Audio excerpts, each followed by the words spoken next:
మొదటి formula note చేసుకోండి.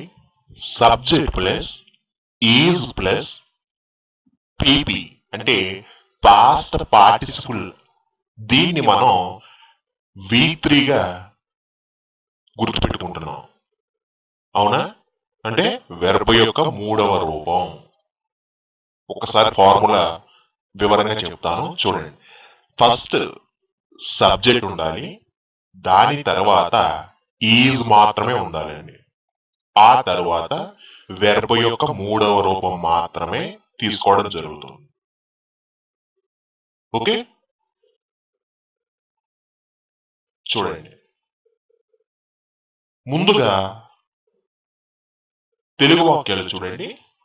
అతడు పొరపాటు పడ్డాడు, ఆమె సెలెక్ట్ అయ్యింది, రవి అర్హత పొందాడు, జ్యోతి సంతృప్తి చెందింది, అది చంపబడింది లేదా చనిపోయింది. ఓకే, ఇప్పుడు ఈ వాక్యాలు మనం ఇంగ్లీష్లో చెప్పాలి. ఇంగ్లీష్లో చెప్పాలి అంటే మనం ఈ ఫార్ములా అనేది ఖచ్చితంగా వచ్చినప్పుడు మాత్రమే అది సాధ్యపడుతుంది. చూడండి, మరి మనకి ఫార్ములా వచ్చా? రైట్, వచ్చు కదా. చూడండి, అతడు పొరపాటు పడ్డాడు. ఇంగ్లీష్లో he is mistaken. He is mistaken. ఆమె సెలెక్ట్ అయ్యింది. She is selected. She is selected. Ravi అర్హత పొందాడు. Ravi is qualified. జ్యోతి సంతృప్తి చెందింది. Jyothi is satisfied. అది చనిపోయింది లేదా చంపబడింది. It is killed. It is killed. Okay, ఈ విధంగా మీరు ఫార్ములా స్ట్రక్చర్ ఫాలో అయితే ఎటువంటి డౌట్ ఉండదు. ఇప్పుడు మనం ఏవైతే చూసామో ఇవన్నీ కూడా పాజిటివ్ వాక్యాలు అంటారు. ఓకే, ఇప్పుడు వీటికి రివర్స్ లో చెప్పాలి. దాన్ని మనం నెగిటివ్ సెంటెన్సెస్ అంటాం. మరి అవి ఎలా చెప్పాలి చూద్దామా? రైట్, నెగిటివ్స్ చూడండి. ముందుగా తెలుగు గమనించండి. అతడు పొరపాటు పడలేదు, ఆమె సెలెక్ట్ అవ్వలేదు, రవి అర్హత పొందలేదు, జ్యోతి సంతృప్తి చెందలేదు, అది చనిపోలేదు లేదా చంపబడలేదు. ముందుగా మనం ఏం చెప్పుకున్నాం? పొరపాటు పడ్డాడు, సెలెక్ట్ అయ్యాడు, అర్హత పొందాడు, సంతృప్తి చెందింది, చంపబడింది. మరి ఇప్పుడేం తెలుసుకుంటున్నాం?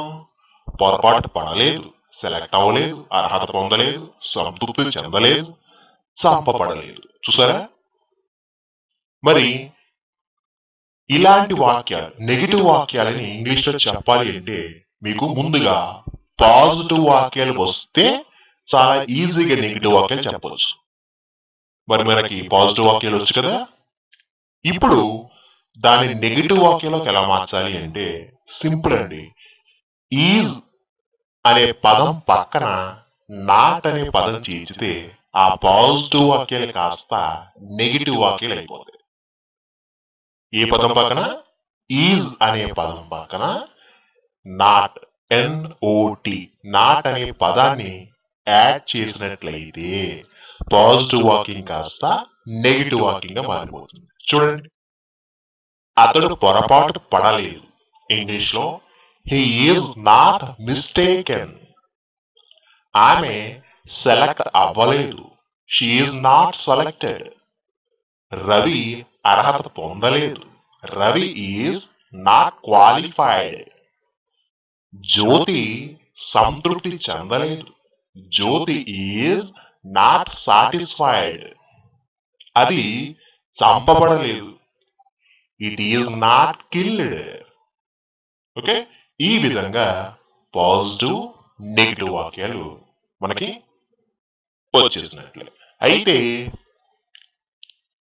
ఇప్పుడు పాజిటివ్ నుంచి ఎలా ప్రశ్నించాలో తెలుసుకుందాం. మనకి మరి పాజిటివ్ వాక్యాలు వచ్చు కాబట్టి దాని నుండి కూడా ప్రశ్నావాక్యాలు ఎలా తయారు చేస్తున్నారో, ఎలా మాట్లాడుతున్నామో తెలుసుకుందాం మరి. ఓకే, దీనిని మనం ఎస్ఆర్ నో టైప్ క్వశ్చన్స్ అని కూడా అంటాం. ఒక్కసారి తెలుగు గమనించండి, మీకు అర్థమవుతుంది. ఇలా అడుగుతామా లేదా అని మనం. అతడు పొరపాటు పడ్డాడా, ఆమె సెలెక్ట్ అయ్యిందా, రవి అర్హత పొందాడా, జ్యోతి సంతృప్తి చెందిందా, అది చనిపోయిందా లేదా అది చంపబడిందా, ఇలా మనం అడుగుతుంటాం కదా. అయితే దీనిని ఇంగ్లీష్లో చెప్పాలి, ఇంగ్లీష్లో అడగాలి అనుకున్నప్పుడు, ఈ విధమైనటువంటి ప్రశ్నలను ఇంగ్లీష్లో అడగాలి అనుకున్నప్పుడు మనకి వీటిని పాజిటివ్ వాక్యాల్లో ఫ్రేమ్ చేయడం రావాలి. అంటే పాజిటివ్ వాక్యాలు చెప్పడం రావాలి. మరి మనకు వచ్చా? వచ్చు. ఇప్పుడు మీరు చేయాల్సిన పని ఏంటంటే,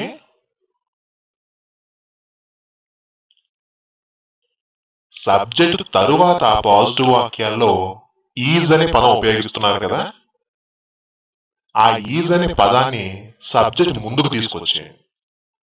అవే ఎస్ఆర్ నో టైప్ క్వశ్చన్స్ అంటాం, లేదా పాజిటివ్ నుంచి ప్రశ్నావాక్యాలుగా మార్చే ప్రక్రియ అని కూడా అంటాం. ఏం చేయాలి? ఒక పాజిటివ్ వాక్యాన్ని తీసుకోండి. ఓకే, ఆ పాజిటివ్ వాక్యంలో సబ్జెక్ట్ తర్వాత ఉపయోగించే పదం ఈజ్ అనే పదం ఉపయోగిస్తున్నాం కదా, దానిని సబ్జెక్ట్ ముందుకు తీసుకొచ్చి మాట్లాడండి. అవే ప్రశ్నావాక్యాలు. అర్థమవుతుంది కదా. చూడండి, అతడు పొరపాటు పడ్డాడా, ఇంగ్లీష్లో ఈజ్ హీ మిస్టేకెన్, ఆమె సెలెక్ట్ అయ్యిందా, ఈజ్ షీ సెలెక్టెడ్, రవి అర్హత పొందాడా, ఈజ్ రవి క్వాలిఫైడ్, జ్యోతి సంతృప్తి చెందిందా, ఈజ్ జ్యోతి సాటిస్ఫైడ్, అది చనిపోయిందా లేదా అది చంపబడిందా, ఈజ్ ఇట్ కిల్డ్.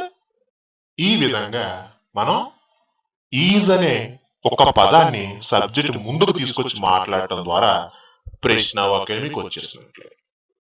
ఓకే, అయితే ఇక్కడ జాగ్రత్తగా గమనించండి. ఇప్పుడు నేను మిమ్మల్ని అతడు పొరపాటు పడ్డాడా అని అడిగాను అనుకోండి, నిజంగా అతడు పొరపాటు పడినాడు అనుకోండి, మీరేం చెప్తారు? ఎస్ అని చెప్తారు. ఒకవేళ పొరపాటు పడలేదనుకోండి, మీ ఆన్సర్ ఎలా ఉంటుంది? నో, అంటే లేదు అని చెప్తారు. అవునా? ఎప్పుడైతే మీరు లేదు అని చెప్పారో వెంటనే నేను మరలా ఇంకో ప్రశ్న వేస్తానండి. ఏమని? అతడు పొరపాటు పడలేదా. చూడండి, అతడు పొరపాటు పడలేదా అని మరొక ప్రశ్న వేస్తాను. వీటిని ఇంగ్లీష్లో negatives, yes or no type questions నుండి నెగిటివ్స్ మాట్లాడతామండి. మరి ఆ టెక్నిక్ ఏంటి అనేది కూడా చూద్దాం. అంటే నెగిటివ్స్ నుంచి ఇప్పుడు ప్రశ్న ఎలా అడగాలో చూద్దామండి. Negative yes or no type questions. అతడు పొరపాటు పడలేదా, ఆమె సెలెక్ట్ అవ్వలేదా, రవి అర్హత పొందలేదా, జ్యోతి సంతృప్తి చెందలేదా, అది చంపబడలేదా లేదా అది చనిపోలేదా. ఈ విధంగా నెగిటివ్ నుంచి ప్రశ్నావాక్యాలు. ఇక్కడ మీరు ఒక చిన్న మార్పు అండి, ఏంటంటే ఇటువంటి వాక్యాలకి ఈజ్ తరువాత నాట్ అనేది చేర్చండి. మీకు నెగిటివ్ వాక్యాలు వచ్చేసినట్లే. ఎప్పుడైతే మీకు ఎస్ఆర్ నో టైప్ క్వశ్చన్స్ వచ్చాయో సింపుల్ గా negative yes or no type questions కూడా మీకు వచ్చేసినట్లే. ఈజ్ తర్వాత నాట్ అనేది చేస్తే అవి negative yes or no type questions అయినట్లే.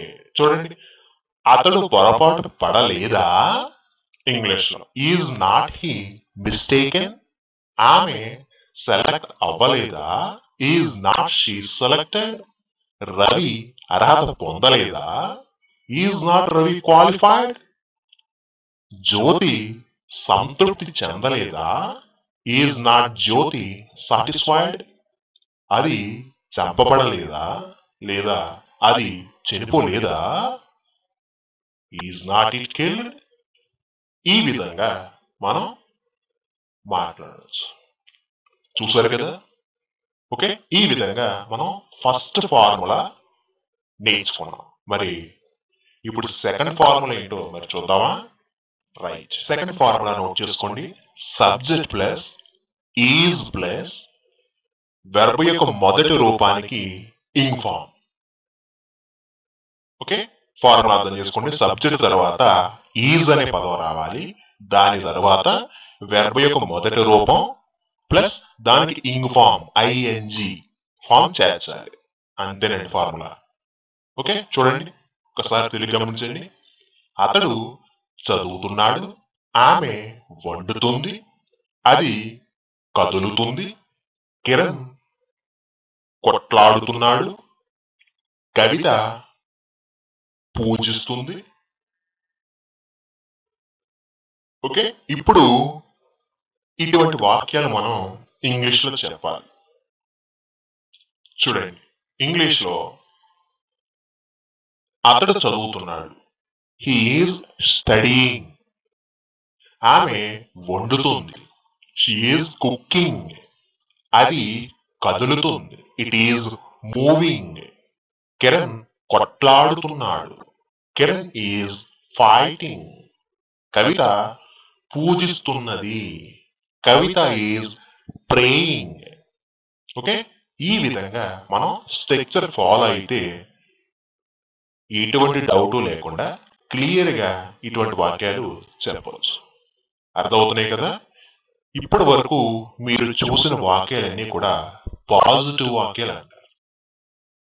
Okay, వీటిని నెగిటివ్ లకు మార్చి కూడా మాట్లాడవచ్చు. ఇప్పుడు అది ఎలా అనేది నెగిటివ్స్ చూడండి. ముందుగా తెలుగు. అతడు చదవడం లేదు, ఆమె వండట్లేదు, అది కదులట్లేదు, కిరణ్ కొట్లాడట్లేదు, కవిత పూజించట్లేదు. ముందుగా ఏమో చదువుతున్నాడు, వండుతుంది, కదులుతుంది, కొట్లాడుతున్నాడు, పూజిస్తుంది అని చెప్పాము. ఇప్పుడు దానికి రివర్స్, చదవట్లేదు, వండట్లేదు, కదలట్లేదు, కొట్లాడట్లేదు, పూజించట్లేదు. ఇలాంటి వాక్యాలు చెప్పాలి అనుకున్నప్పుడు మనకి పాజిటివ్ వాక్యాలు ఖచ్చితంగా వచ్చి తీరాలండి. ఎప్పుడైతే మీకు పాజిటివ్ వాక్యాలు వచ్చాయా? వెరీ గుడ్, వచ్చాయి. కాబట్టి వాటిని నెగిటివ్ లకు మార్చాలి అంటే ఒకే ఒక పదం అండి, నాట్. ఎన్ఓటి, నాట్ అనే పదాన్ని ఈజ్ తర్వాత ఉపయోగించండి. అంటే ఈజ్ అనే పదానికి వెర్బ్ ఫామ్ కి మధ్యలో నాట్ అనేది చేర్చితే పాజిటివ్ వాక్యాలు కాస్త నెగిటివ్ వాక్యాలు అయిపోతాయి. చూడండి, అతడు చదవట్లేదు, ఇంగ్లీష్ లో హీ ఈజ్ నాట్ స్టడీయింగ్. ఆమె వండట్లేదు, షీ ఈజ్ నాట్ కుకింగ్. అది కదులట్లేదు, అది కదులుటలేదు. It is not moving. Kiran కొట్లాడట్లేదు, Kiran is not fighting. Kavita పూజించట్లేదు, కవిత ఈజ్ నాట్ ప్రేయింగ్. చూసారా? ఈజ్ తర్వాత నాట్ అనేది ఉపయోగించడం ద్వారా పాజిటివ్ వాక్యాలని చాలా ఈజీగా నెగిటివ్ లోకి మార్చేస్తాం. రైట్, ఇప్పుడు పాజిటివ్ వాక్యాల నుంచి ప్రశ్నలు కూడా వేయవచ్చు. అది ఎలా అనేది ఇప్పుడు చూద్దాం. ఓకే, దీనిని మనం yes or no type questions అని కూడా అంటాం. ముందుగా ఒకసారి తెలుగు గమనించండి. అతడు చదువుతున్నాడా, ఆమె వండుతుందా, అది కదులుతుందా, కిరణ్ కొట్లాడుతున్నాడా, కవిత పూజిస్తుందా. ఈ విధంగా మనం ప్రశ్నలు అడుగుతాం కదా, వీటిని పాజిటివ్ నుంచి ప్రశ్నించడం అంటాం. సింపుల్ గా yes or no type questions అని కూడా అంటాం. ఎందుకు yes or no type questions అంటాం అంటే వీటికి సమాధానం అవును, లేదు అని మాత్రమే చెప్తాం. కాబట్టి yes or no type questions అని అంటాం. చూడండి, వీటిని ఇంగ్లీష్లో చెప్పాలి అంటే మీకు పాజిటివ్ వాక్యాలు ఫ్రేమ్ చేయడం వచ్చి ఉండాలి. మనకు వచ్చా మరి? వచ్చు. కాబట్టి ఒక చిన్న మార్పు చేయడం ద్వారా yes or no type questions మీకు చాలా ఈజీగా గుర్తుపెట్టుకోవచ్చు. ఎలా అంటే పాజిటివ్ వాక్యంలో సబ్జెక్ట్ తరువాత ఈజ్ అనే పదం ఉపయోగిస్తున్నారు. దానిని సబ్జెక్ట్ ముందుకు తీసుకొచ్చి మాట్లాడండి. అంటే సబ్జెక్ట్ తరువాత ఉపయోగించే ఈజ్ అనే పదం సబ్జెక్ట్ ముందుకు తీసుకొచ్చి మాట్లాడితే అదే yes or no type questions అంటాం, లేదా పాజిటివ్ నుంచి ప్రశ్నించడం అంటాం. చూడండి ఇక్కడ జాగ్రత్తగా. అతడు చదువుతున్నాడా? ఇంగ్లీష్ లో ఈజ్ హీ స్టడీయింగ్? ఆమె వండుతుందా? Is she cooking? అది కదులుతున్నదా? Is it moving? కిరణ్ కొట్లాడుతున్నాడా? Is Kiran fighting? కవిత పూజిస్తుందా? Is Kavita praying?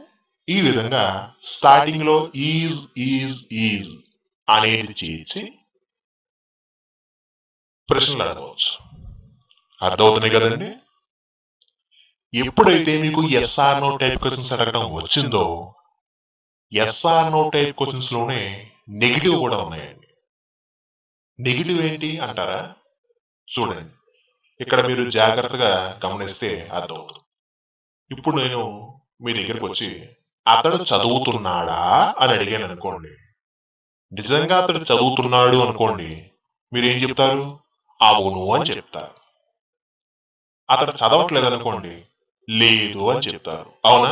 ఎప్పుడైతే మీరు లేదు అని చెప్పారో వెంటనే నేను మరొక ప్రశ్న వేస్తున్నానండి. ఏమని? అతడు చదవట్లేదా? అవునా? ఇలా అడుగుతానా? దానిని yes or no type questions negatives అంటారు.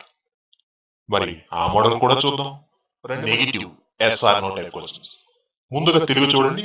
అతడు చదవట్లేదా అంటే అతడు చదువుతూ లేడా? ఆమె వండట్లేదా? అది కదలట్లేదా? కిరణ్ కొట్లాడలేదా? కవిత పూజించట్లేదా? ఈ విధంగా. అయితే ఇక్కడ ఈజ్ తర్వాత నాట్ అనే పదాన్ని చేర్చి మాట్లాడండి. అదే negative yes or no type questions అయిపోతాయి. ఈజ్ తర్వాత నాట్ అనే చేర్చండి. NOT not. చూడండి, ఫస్ట్ అతడు చదవట్లేదా? ఇంగ్లీష్ లో ఈజ్ నాట్ హీ స్టడీయింగ్? ఆమె వండట్లేదా? Is not she cooking? అది కదలట్లేదా? Is not it moving? Kiran కొట్లాడలేదా? Is not Kiran fighting? Kavita పూజించట్లేదా? Is not Kavita praying? ఈ విధంగా నెగిటివ్ నుంచి మాట్లాడే సందర్భం. చూసారు కదా? ఓకే, రెండో ఫార్ములా కూడా మనకు వచ్చేసింది. ఇంకా మూడో ఫార్ములా ఏంటి అనేది చూద్దామా మరి? రైట్. మూడో ఫార్ములా నోట్ చేసుకోండి. Subject plus is plus without main verb. ఒకసారి ఫార్ములా చెప్తాను, జాగ్రత్తగా వివరిస్తాను చూడండి. సబ్జెక్ట్ తర్వాత ఈజ్ అనేది పదం వాడి ఆ తరువాత ఈజ్ తరువాత ఎటువంటి వెర్బ్ వాడాల్సిన పని లేదు. కేవలం అక్కడ మీ యొక్క ఫీలింగ్స్, మీరు ఎలా ఉన్నారు, ఎక్కడ ఉన్నారు, ఇలాంటి ఫీలింగ్స్ అనేది చాలా ఈజీగా చెప్పవచ్చు. ఇక్కడ చూడండి, అతడు ఆనందంగా ఉన్నాడు, ఆమె కోపంగా ఉంది, అది బలంగా ఉంది, సురేష్ ఇంటి వద్ద ఉన్నాడు, చంద్రుడు నిండుగా ఉన్నాడు. చూసారా? ఇప్పుడు అర్థమైంది అనుకుంటా మీకు. ఇక్కడ వెరపుతో పనే లేదు. కేవలం మీరు ఎక్కడ ఉన్నారు, ఏం చేస్తున్నారు, మీ ఫీలింగ్స్ ఏంటి అనేది చెప్తే సరిపోతుంది. ఓకే, అతడు ఆనందంగా ఉన్నాడు. He is happy. ఆమె కోపంగా ఉంది. She is angry. అది బలంగా ఉంది. It is strong. సురేష్ ఇంటి వద్ద ఉన్నాడు. Suresh is at his home. Suresh అతడి ఇంటి వద్ద ఉన్నాడు. చంద్రుడు నిండుగా ఉన్నాడు. The moon is full. చూడండి, ఇక్కడ మీరు ఈ వాక్యాలన్నీ కూడా పాజిటివ్ వాక్యాలు అంటారమ్మా. ఏ వాక్యాలు? పాజిటివ్ వాక్యాలు. ఎప్పుడైతే మీకు పాజిటివ్ వాక్యాలు వచ్చాయో వీటి నుండి నెగిటివ్ వాక్యాలు కూడా మాట్లాడవచ్చు. మరి అది ఎలా? మరి చూద్దాం. నెగిటివ్స్. అతడు ఆనందంగా లేడు. ఆమె కోపంగా లేదు. అది బలంగా లేదు. సురేష్ ఇంటి వద్ద లేడు. చంద్రుడు నిండుగా లేడు. ఓకే, ఇంతకు ముందు ఏం చేద్దాం? ఆనందంగా ఉన్నాడు, కోపంగా ఉంది, బలంగా ఉంది, ఇంటి వద్ద ఉన్నాడు, నిండుగా ఉంది. ఈ విధంగా చెప్పాం. కానీ ఇప్పుడు ఏం చేస్తున్నాం? ఆనందంగా లేడు, కోపంగా లేదు, బలంగా లేదు, ఇంటి వద్ద లేడు, నిండుగా లేదు. ఈ విధంగా నెగిటివ్స్ చెప్తున్నాం. అయితే ఇలాంటి నెగిటివ్ వాక్యాలు చెప్పాలి అనుకున్నప్పుడు మనకి ఖచ్చితంగా పాజిటివ్ వాక్యాలు వచ్చి ఉండాలి. మరి వచ్చా? మనకి వచ్చు. మరి అలాంటి పాజిటివ్ వాక్యాలు వచ్చు కాబట్టి నెగిటివ్ వాక్యాల్లో ఎట్లా మాట్లాడాలి అంటే, పాజిటివ్ వాక్యం ఒక చిన్న మార్పు అండి. ఏంటి అంటే, ఈజ్ తర్వాత నాట్ అనే పదం చేర్చండి. NOT, not. ఆ పాజిటివ్ వాక్యం కాస్త నెగిటివ్ వాక్యంగా మారిపోతుంది. చూడండి, అతడు ఆనందంగా లేడు. He is not happy. ఆమె కోపంగా లేదు. She is not angry. అది బలంగా లేదు. It is not strong. Suresh ఇంటి వద్ద లేడు. Suresh is not at his home. Suresh అతని ఇంటి వద్ద లేడు. చంద్రుడు నిండుగా లేడు. The moon is not full. ఈ విధంగా నెగిటివ్ వాక్యాలు మాట్లాడవచ్చు. ఓకే, పాజిటివ్, నెగిటివ్ అర్థమైంది కదా? ఓకే, ఇప్పుడు పాజిటివ్ వాక్యాల నుంచి ప్రశ్నలు కూడా వేయవచ్చండి. అదెలా అనేది దీన్ని మనం yes or no type questions అని కూడా అంటాం. ఏ ప్రశ్నలు? Yes or no type questions. ఒకసారి తెలియ గమనించండి. అతడు ఆనందంగా ఉన్నాడా? ఆమె కోపంగా ఉందా? అది బలంగా ఉందా? సురేష్ ఇంటి వద్ద ఉన్నాడా? చంద్రుడు నిండుగా ఉన్నాడా? ఈ విధంగా మనం జనరల్ గా ప్రశ్నిస్తాం కదండి. ఇలాంటి వాక్యాలను ఇంగ్లీష్ లో చెప్పాలి, అడగాలి అనుకుంటే ప్రశ్నలుగా పాజిటివ్ వాక్యాలపై అవగాహన ఉండాలి. మరి మనకు పాజిటివ్ వాక్యాలు వచ్చు కాబట్టి yes or no type questions చాలా ఈజీగా అడగవచ్చు. ఒక చిన్న టెక్నిక్ అదేంటంటే, ఒక పాజిటివ్ వాక్యం తీసుకున్నప్పుడు సబ్జెక్ట్ తరువాత మనం ఈజ్ అనే పదం ఉపయోగిస్తున్నాం. ఆ ఈజ్ అనే పదాన్ని సబ్జెక్ట్ ముందుకు తీసుకొచ్చి మాట్లాడండి. అదే yes or no type questions అయిపోతాయి. అంటే పాజిటివ్ నుంచి ప్రశ్నించడం మీకు వచ్చేసినట్లే. చూడండి, ఇక్కడ అతడు ఆనందంగా ఉన్నాడా? Is he happy? గమనించండి, ఈజ్ ఎక్కడొచ్చింది? సబ్జెక్ట్ ముందు. ఆమె కోపంగా ఉందా? Is she angry? అది బలంగా ఉందా? Is it strong? సురేష్ ఇంటి వద్ద ఉన్నాడా? Is Suresh at his home? చంద్రుడు నిండుగా ఉన్నాడా? Is the moon full? ఇక్కడ ఆ ఈజ్ అనే పదాన్ని సబ్జెక్ట్ ముందుకు తీసుకొచ్చి మాట్లాడాలి అనేది గుర్తుపెట్టుకుంటే మీకు ఎస్ఆర్ నో టైప్ క్వశ్చన్స్ వచ్చేస్తుంది.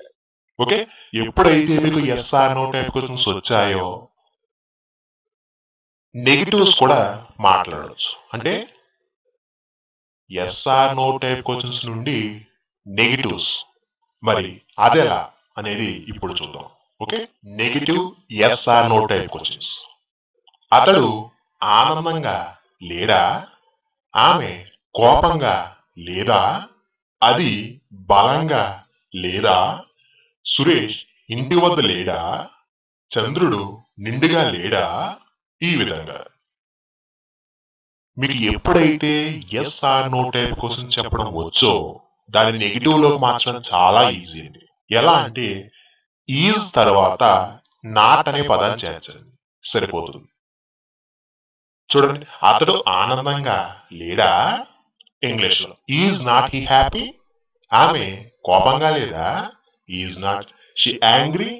అది బలంగా లేదా? Is not it strong? Suresh ఇంటి వద్ద లేడా? Is not Suresh at his home? చంద్రుడు నిండుగా లేడా? Is not the moon full? ఈ విధంగా మనం negative yes or no type questions కూడా చాలా ఈజీగా చెప్పవచ్చు. ఓకే, అర్థమైంది కదా? ఇప్పుడు 4వ ఫార్ములా ఏంటి అనేది చూద్దాం. మరి రైట్, 4వ ఫార్ములా నోట్ చేసుకోండి. Subject plus is plus being, అంటే బీకి ఇంగ్ ఫార్మ్ ప్లస్ V3 వెర్బ్ యొక్క 3వ రూపం. ఒక్కసారి ఫార్ములా వివరిస్తున్నాను చూడండి. సబ్జెక్ట్ తర్వాత ఈజ్ అనేది రావాలి, దాని తర్వాత బీయింగ్, దాని తరువాత వెర్బ్ యొక్క 3వ రూపం. ఇదే స్ట్రక్చర్. ఓకే, చూడండి ఒక్కసారి తెలుగు గమనించండి. అతడి స్నేహితుడి చేత మోసగింపబడుతున్నాడు. ఆమె అతడి చేత పెళ్లి చేసుకోబడుతున్నది. అది రాజు చేత తినబడుతుంది. మా టీవీ అతడి చేత రిపేర్ చేయబడుతుంది. అమ్మ తలనొప్పి చేత బాధపడుతుంది. ఓకే, ఇంగ్లీష్ ఒకసారి చూడండి. అతడు అతడి స్నేహితుడి చేత మోసగింపబడుతున్నాడు. He is being cheated by his friend.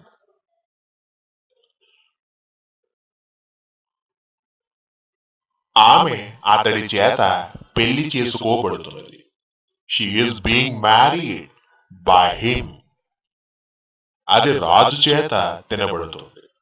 It is being eaten by రాజు.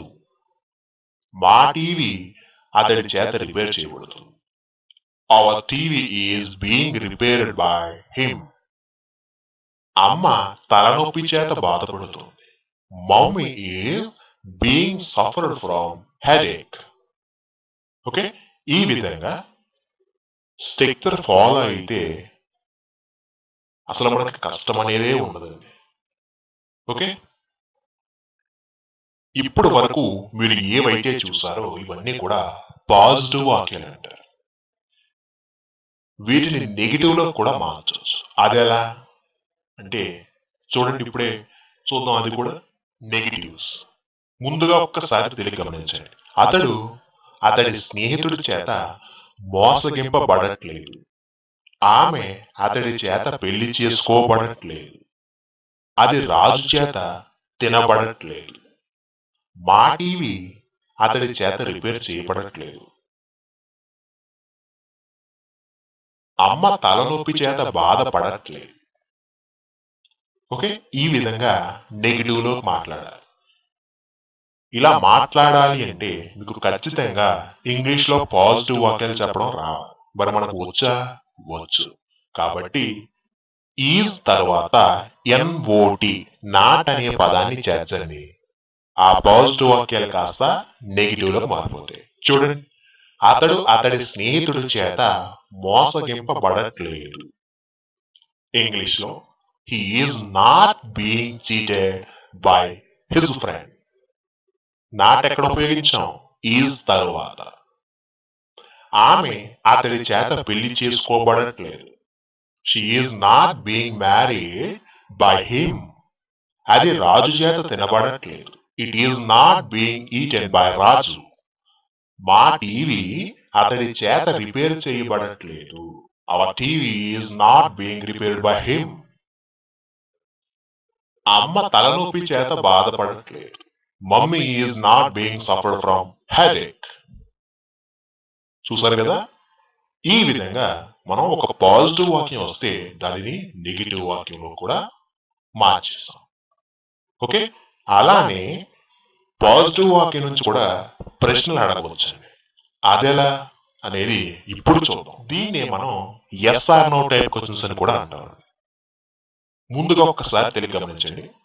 అతడు అతడి స్నేహితుడి చేత మోసగింపబడుతున్నాడా? ఆమె అతడి చేత పెళ్లి చేసుకోబడుతున్నదా? అది రాజు చేత తినబడుతుందా? మా టీవీ అతడి చేత రిపేర్ చేయబడుతుందా? అమ్మ తలనొప్పి చేత బాధపడుతున్నదా?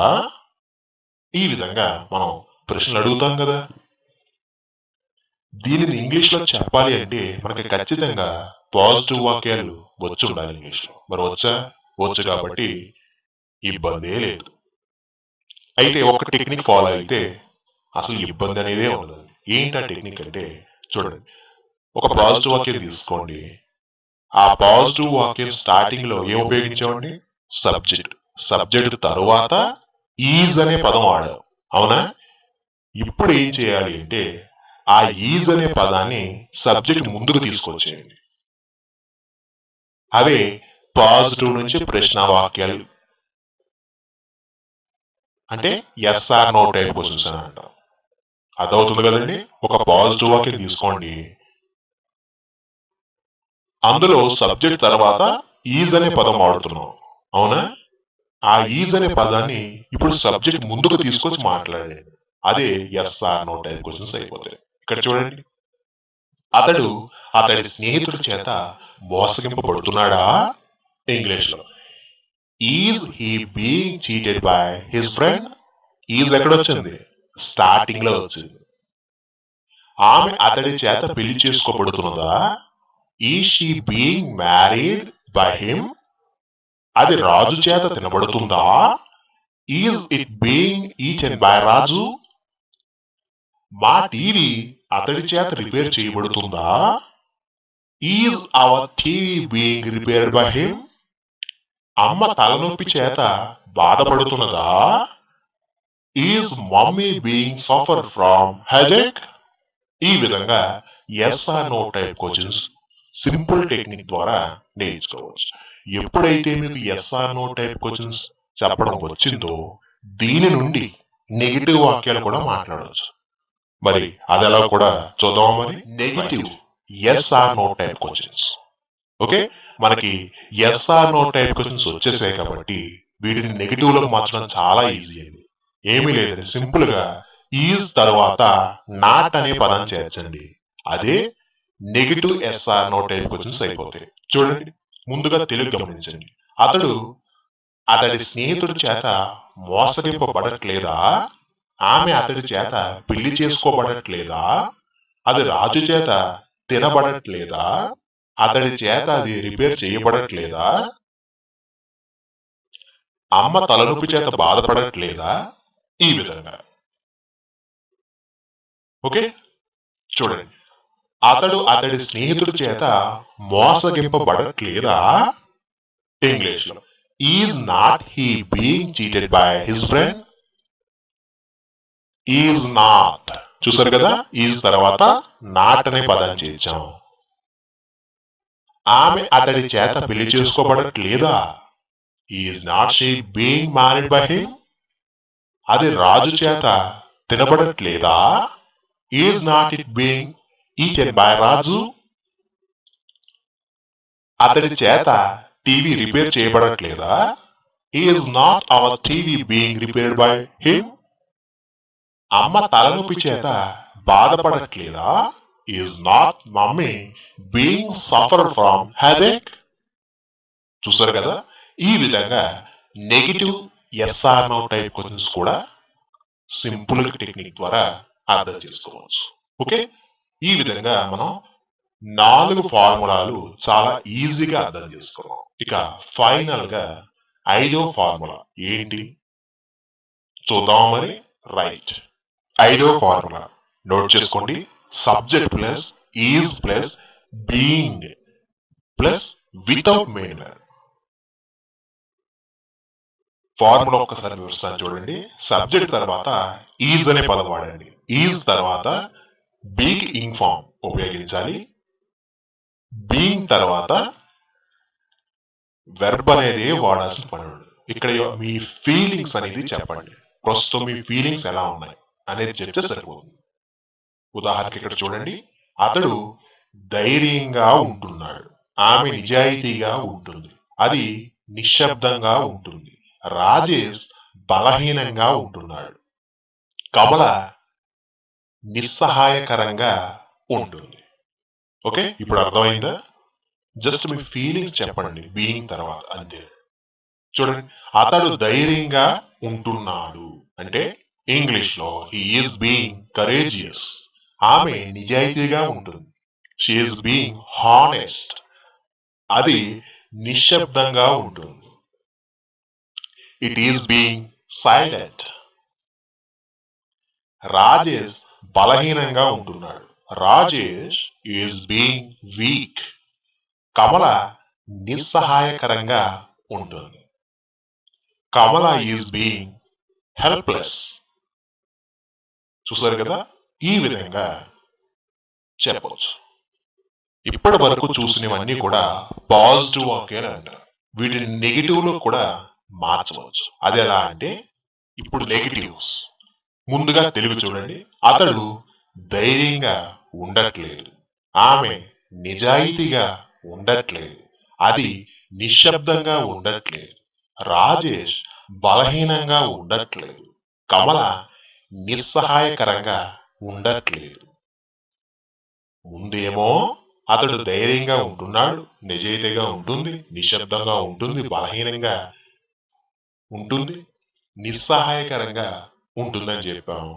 ఇప్పుడేమో ధైర్యంగా ఉండట్లేదు, నిజాయితీగా ఉండట్లేదు, నిశ్శబ్దంగా ఉండట్లేదు, బలహీనంగా ఉండట్లేదు, నిస్సహాయకరంగా ఉండట్లేదు.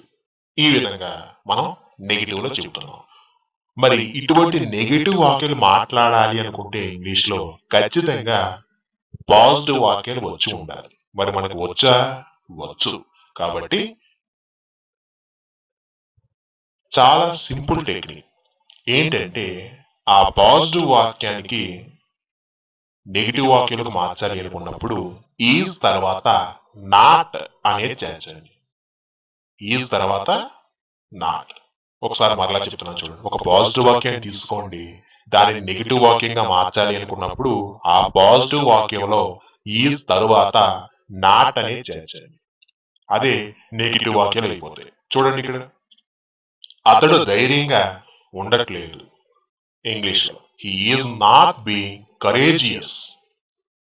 నాట్ ఎక్కడ ఉపయోగించాం? ఈజ్ తరువాత. ఈజ్ నాట్ గుర్తుపెట్టుకోండి. ఆమె నిజాయితీగా ఉండట్లేదు. She is not being honest. అది నిశ్శబ్దంగా ఉండట్లేదు. It is not being silent. Rajesh బలహీనంగా ఉండట్లేదు. Rajesh is not being weak. Kamala నిస్సహాయకరంగా ఉండట్లేదు. Kamala is not being helpless. చూసారు కదా, కేవలం నాట్ అనే పదాన్ని చేర్చడం వలన పాజిటివ్ వాక్యాలు కాస్త నెగిటివ్ గా మారిపోయాయి. ఓకే, ఇప్పుడు పాజిటివ్ వాక్యం నుండి ప్రశ్నలు కూడా వేయవచ్చండి. అది ఎలా అంటారా? చూడండి, మనం yes or no type questions అని కూడా అంటాం. ముందుగా ఒకసారి తెలుగు గమనించండి. అతడు ధైర్యంగా ఉంటున్నాడా? ఆమె నిజాయితీగా ఉంటుందా? అది నిశ్శబ్దంగా ఉంటుందా? రాజేష్ బలహీనంగా ఉంటున్నాడా? కమల నిస్సహాయకరంగా ఉంటున్నదా? జనరల్ గా ఈ విధంగా మనం మాట్లాడతాం కదా, ప్రశ్నలు అడుగుతాం కదా. అయితే ఇంగ్లీష్ లో ఇలా ప్రశ్నించాలి అనుకున్నప్పుడు ఖచ్చితంగా పాజిటివ్ వాక్యాలు తెలుసుండాలి. ఎందుకు అంటే ఇవి పాజిటివ్ నుంచి మాత్రమే మనం ప్రశ్న వాక్యాలు అడుగుతున్నాం కాబట్టి, మనకు పాజిటివ్ వాక్యాలు వచ్చు కాబట్టి ఆ నెగిటివ్ ఆ ప్రశ్నలు ఎలా అడగాలి అంటే, చూడండి, ఒక పాజిటివ్ వాక్యాన్ని తీసుకున్నప్పుడు సబ్జెక్ట్ తరువాత ఈజ్ అనే పదం వాడుతున్నాం, అవునా? ఇప్పుడు ఆ ఈజ్ అనే పదాన్ని సబ్జెక్ట్ ముందుకు తీసుకొచ్చి మాట్లాడండి. అదే పాజిటివ్ నుంచి ప్రశ్నించడం అంటారు. మీకు yes or no type questions వచ్చేసినట్లే. చూడండి, అతడు ధైర్యంగా ఉంటున్నాడా అంటే is he being courageous. Is ఎక్కడ ఉపయోగించాం? సబ్జెక్ట్ తర్వాత కాదండి, సబ్జెక్ట్ ముందుకు మాత్రమే మాట్లాడుతున్నాం. ఈజ్ అనేది స్టార్టింగ్ లో ఉపయోగిస్తున్నాం. ఆమె నిజాయితీగా ఉంటుందా? Is she being honest? అది నిశ్శబ్దంగా ఉంటున్నదా? Is it being silent? Rajesh బలహీనంగా ఉంటున్నాడా? Is Rajesh being weak? Kamala నిస్సహాయకరంగా ఉంటున్నదా? Is Kamala being helpless? ఈ విధంగా yes or no type questions చాలా ఈజీగా మాట్లాడవచ్చు. ఎప్పుడైతే మీకు yes or no type questions వచ్చో వీటి నుండి నెగిటివ్ ప్రశ్నలు కూడా అడగవచ్చు. ఏంటి ఆ నెగిటివ్ ప్రశ్నలు ఎలా అడగాలి మరి చూద్దామా? Negative yes or no type questions. ముందుగా ఒక్కసారి తెలియగమనించండి. అతడు ధైర్యంగా ఉండట్లేదా? ఆమె నిజాయితీగా ఉండట్లేదా? అది నిశ్శబ్దంగా ఉండట్లేదా? రాజేష్ బలహీనంగా ఉండట్లేదా? కమల నిస్సహాయకరంగా ఉండట్లేదా? చూసారా? ఈ విధంగా అడగాలి మనం. ఇలా అడగాలి అంటే ఇంగ్లీష్ లో మనకి yes or no type questions అనేవి ఖచ్చితంగా వచ్చుండాలి. మరి వచ్చా? వచ్చు కదా. కాబట్టి negative yes or no type questions అనేవి చాలా ఈజీ. ఎలా అంటే ఈజ్ తర్వాత ఎన్ఓటి నాట్ అనే పదాన్ని చేర్చి మాట్లాడండి. అదే negative yes or no type questions వచ్చేసినట్లే. చూడండి, అతడు ధైర్యంగా ఉండట్లేదా? English is not he being courageous? Is not. చూడండి, ఈజ్ తర్వాత నాట్ ఉపయోగించాం. ఆమె నిజాయితీగా ఉండట్లేదా? Is not she being honest? అది నిశ్శబ్దంగా ఉండట్లేదా? Is not it being silent? Rajesh బలహీనంగా ఉండట్లేదా? Is not Rajesh being weak? Kamala నిస్సహాయకరంగా ఉండట్లేదా? Is not Kamala being helpless? ఈ విధంగా మనం negative yes or no type questions మాట్లాడవచ్చు. ఓకే.